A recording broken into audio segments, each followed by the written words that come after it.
In this presentation, I'm going to go through some topics related to stacks, chapter 3 in your book. First, a little bit about collection terminology and things that you should know for the whole semester, but that we want to introduce right away. Also, a little bit on the Java Collections API and how that relates to work we're doing in the course.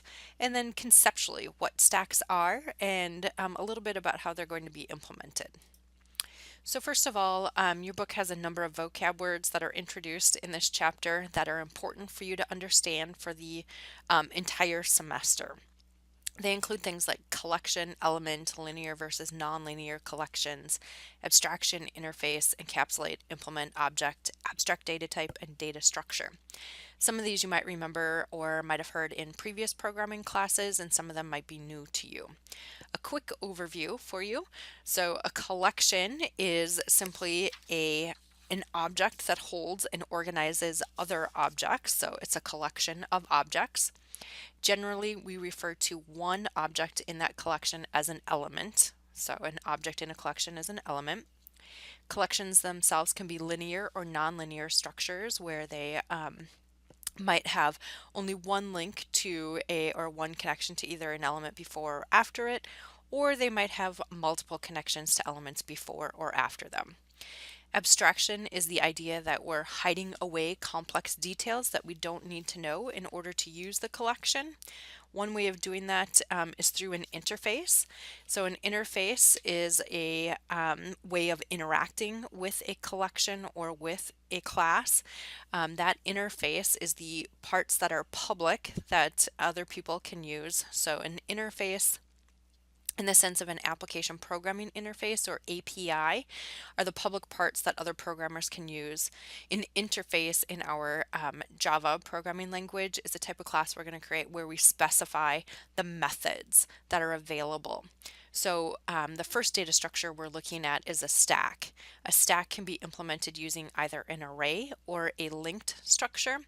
What we do then is we write an interface that lists the common stack operations, and then both the array implementation and linked implementation have to implement that interface. They have to provide those methods that represent those operations. So we'll get into that more. Just want to remind you that you should kind of review some of these terminologies. The other one that I want to point out on here is abstract data type. So that's just a data type that is not predefined in the programming language. So stack ADT is going to be the first interface that we'll create this semester. Here is an example then pictorially of a UML class diagram of that interface and the linked and array stack implementations. So the interface provides those common stack operations: push, pop, peek, is empty, size, and toString. Those are all specified via that interface class, and then our implementations, array stack and link stack, have to provide those methods as well as any other ones that they need in order to work. So you can see both of them have individual constructors.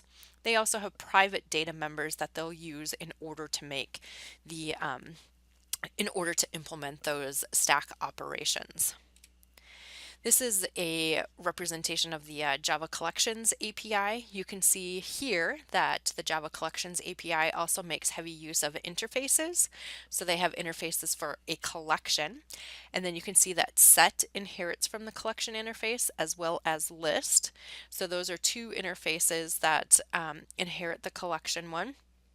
And then that set and that list interface get used multiple places across the collections API. You're going to start seeing this UML class diagrams throughout the semester. I want you to, go back, take a look at how to read them if you need to, but also get used to this idea that the interface there specifies what the abstract data type looks like, and that there are multiple implementations that implement that interface. So for example, if we take a look at the map interface, you can see that there's an an abstract class called Abstract Map that implements it, but then there's also subclasses where a tree is used to implement the map interface, or a hash is used to implement the map interface, or a hash table, and then there's also the link hash map class that's a subclass of hash map.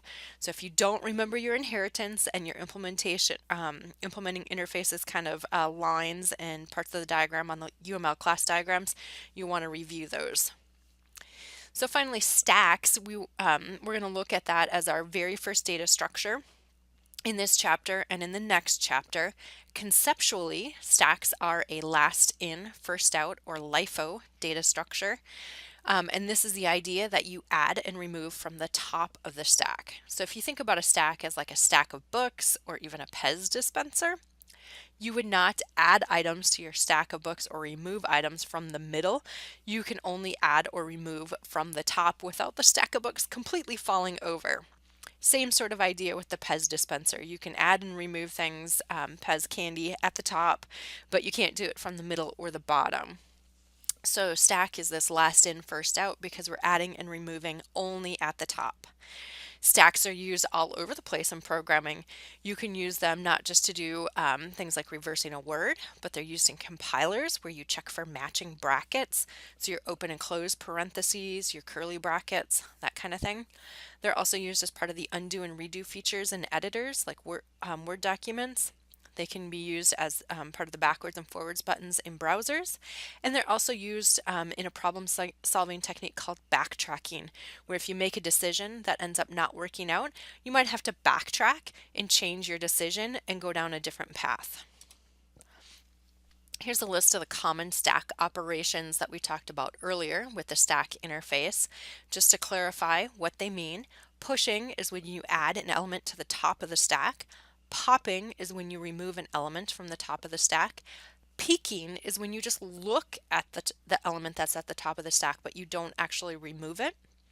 And then there's some utility methods that will show up in other kinds of data structures as well, including whether or not the stack is empty, which just returns a Boolean value, so true or false, and then the size of the collection, so the size of the stack, how many elements are on it.